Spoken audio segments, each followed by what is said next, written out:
The rain began at dawn, soft at first, like a whisper brushing against the windows of my old cottage in St. Hilaire. The kind of drizzle that smelled like old pine, tired secrets, and something just beginning to rot. I had been awake for hours, long before the sky decided to wake too. Dreams hadn't come easily lately. Not since that strange call from the night before, a number I didn't recognize, I didn't pick up. I was just stirring honey into my tea when the knock came. It wasn't a normal knock. It wasn't polite or curious. It was hard, hollow, like someone knocking not to be let in but to take. I didn't need to peek. There was only one person in my life who ever knocked like that. My son, my only child, the boy I once believed was the center of my universe. Now he felt like a stranger I couldn't stop inviting into my life. When I opened the door, there he was, standing like a man who still believed the world owed him something. Julian, slick back hair, designer coat with raindrops racing down the lapels, and his ever-glowing screen in one hand. The other clutched a brown envelope like it contained his next excuse. "Ma, we need to talk," he said without looking up, stepping in before I could even respond. No hug, no kiss on the cheek. Just possession of the space, of the silence of me. He sat at the kitchen table like he owned it, like he still lived here. Like the last 20 years hadn't been a gradual, relentless unraveling of trust and warmth. "Coffee?" I asked out of habit. "Please," he muttered, scrolling through his phone. As I poured the coffee, something in my chest tightened, not the usual anxiety I carried when he visited, but something colder. A weight I couldn't name. The kind of foreboding that comes right before the storm breaks loose. I set the cup in front of him. "What is it, Julian?" He finally looked up, just for a moment. His eyes, once so bright, so full of mischief and dreams, now looked tired, thinned out by years of shortcuts and easy outs. "It's bad, Ma, real bad." Then he slid the envelope across the table. I didn't want to touch it. My fingers hovered, hesitant, afraid of the truth that lived inside. But I opened it anyway. I always did. That was the problem. Inside were printouts, bank statements, contracts, a mountain of debt. I didn't need to read the fine print. The red ink screamed at me. 500,000. I didn't say anything at first. My breath caught, like my lungs were trying to run away. "Julian, what is this?" I finally managed, barely above a whisper. "Evie got in over her head. It's not her fault, just bad luck, you know? We trusted the wrong people." Evie, his wife. The woman who once hugged me like a daughter and now barely called. I liked her once. I tried. "If I don't pay them by tomorrow." Julian trailed off, sipping coffee like we were just chatting about the weather. "They said they'll come after us." Us, as if I were part of the mess he made, as if this debt had anything to do with me. "You still have the pension, right, from Dad, and the sale of the Lisbon flat?" There it was, the ask. My mouth went dry. That money was everything. My safety net, my dignity, my escape should I ever need one. Not that I thought I would. But you keep a parachute just in case, don't you? "Julian, that's all I have left." He looked at me then, really looked. Eyes like slate, flat and sharp. "You live alone in a paid-off house. You've always said family comes first." And just like that, the words turned into chains. Words my husband used to say, words that once felt warm now turned ice cold. He was using them against me, and it worked. I wired the money that afternoon, every last penny. He came back that evening, cheerful, kissed my forehead, said, "You did the right thing, Ma, I'll fix it, promise." He always said that. He never did. That night I sat in the living room, lights off, eyes wide open. The house felt different, not empty, hollow, like something had left me. Like I'd handed over not just my money, but a part of my soul. The next morning, I called someone I hadn't spoken to in months, Margaret, my oldest friend, retired civil lawyer, stubborn as a mule, loyal as the sun. I told her everything. There was a pause on the line. Then, softly, "Pack. I'm on my way." And just like that, everything started to change. Margaret arrived 2 hours later with coffee in one hand and a plan in the other. She didn't ask many questions. She didn't need to. Her eyes scanned my face, my trembling hands, the stack of papers still on the table. She had seen women like me before. Hell, she had been a woman like me once. "You've spent your whole life saving other people," she said, placing the coffee down. "Let's try saving you for once." I don't remember packing. It was like muscle memory, shirts, photo albums, the carved wooden box that held my late husband's watch. No hesitation. I didn't look back. I couldn't. The part of me that used to care about fine china and floral quilts was gone. What remained was instinct. Survival. We drove to the bank first. I moved the small remainder of my funds into a fresh account under Margaret's name, a legal shield. Then we saw a notary, adjusted my will, signed letters of power of attorney. Everything done in quiet efficiency. By evening, my identity no longer belonged to anyone but me. At sunset, I left a single note on the kitchen table. No flourishes, no guilt. Julian, don't look for me. The disappointment is mutual. When I shut the door behind me, it didn't echo, it sighed. Margot's cabin was nestled on the edge of Wren's Hollow, a sleepy town with more dogs than people and a lake so still it looked like glass. The first night there, I opened every window, letting the humid breeze wrap around me like a cloak. I sat on the porch, tea in hand, watching the moon ripple across the water. My phone buzzed again and again, Julian's name lighting up like an alarm. 17 missed calls, 42 messages. I turned the phone over, then off. That night I slept, not just rested, I slept like the dead. The kind of sleep you get after crying out an entire decade. The next day, I made tea and read a paperback I found tucked in Margot's shelves. It had flowers on the cover. The kind of book I used to dismiss as fluff. Now it felt like medicine, and I began to breathe again. 3 days later, my phone rang. The name made my stomach turn. Evie. For a moment, I stared at the screen. I could have let it go to voicemail, pretended I never saw it. But something in me, some old maternal thread not yet fully severed, answered. Clara, she whispered before I could speak. Please don't hang up. Her voice shook. I didn't recognize it. This wasn't the confident woman who once handed me wine at family dinners and laughed at Julian's half-baked jokes. He's unraveling, she said. Drinking, screaming. He says you left him with nothing. That you ruined his life. I was quiet. There's more, she continued.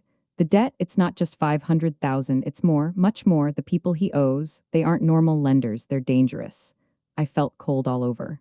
Is he hurting you? I asked, gripping the edge of the counter. A pause, then so faint I nearly missed it. Not yet. That was enough. You have to leave, I said. Now, tonight, take the kids, go to your mother's. Hell, come here. I can't, she whispered. He has control over everything, our accounts, our car. Even this call, I had to borrow a friend's phone. I breathed in deep, steadying my voice.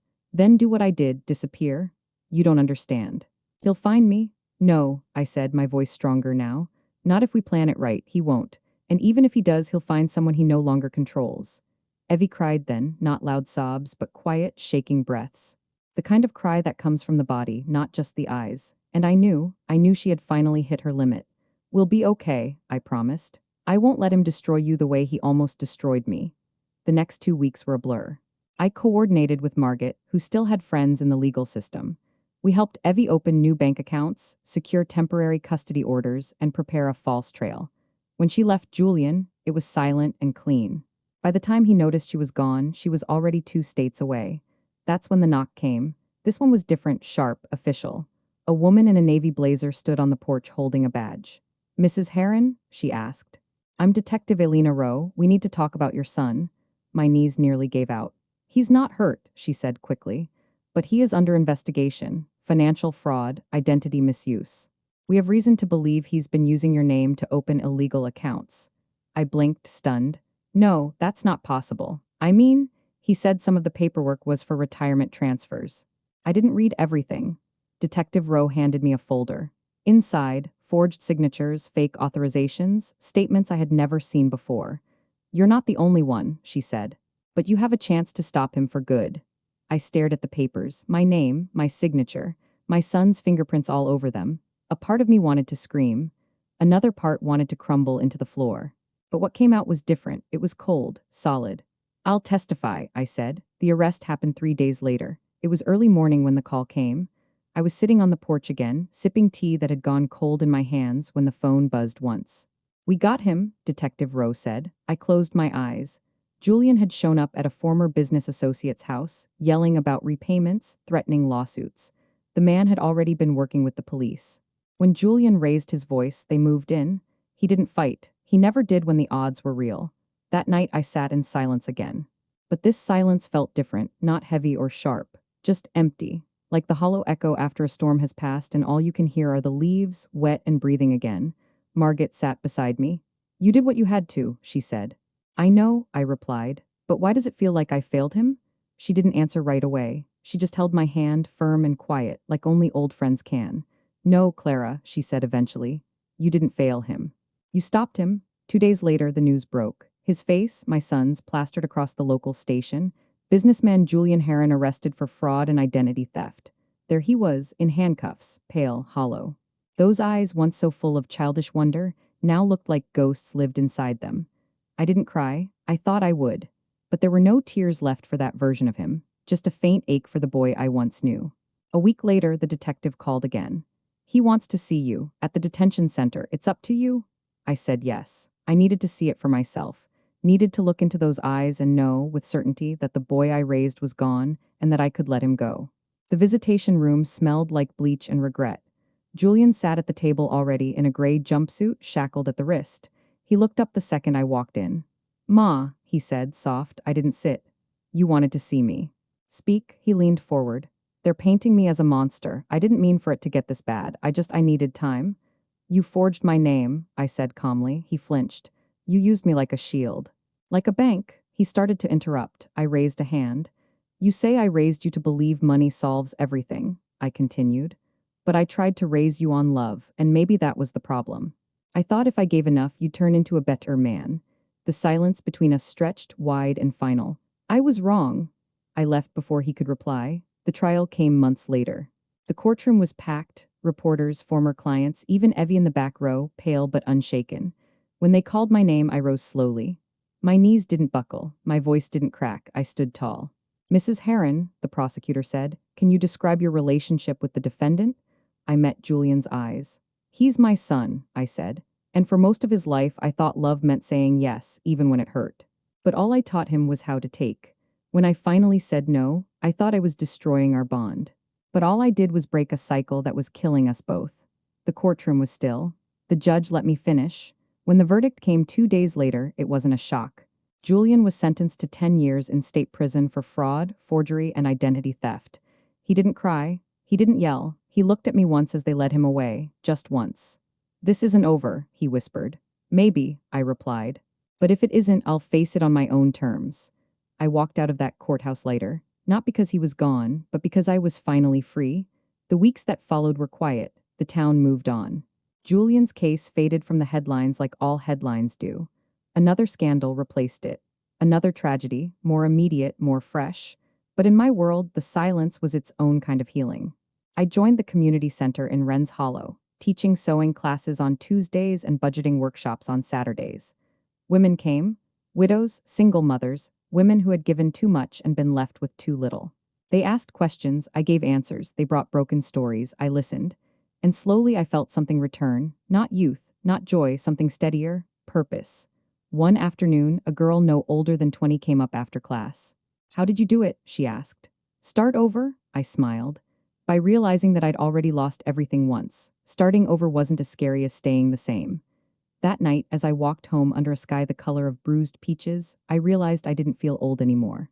Or broken, just real. And then the car showed up. A black sedan parked across from my little flat, tinted windows.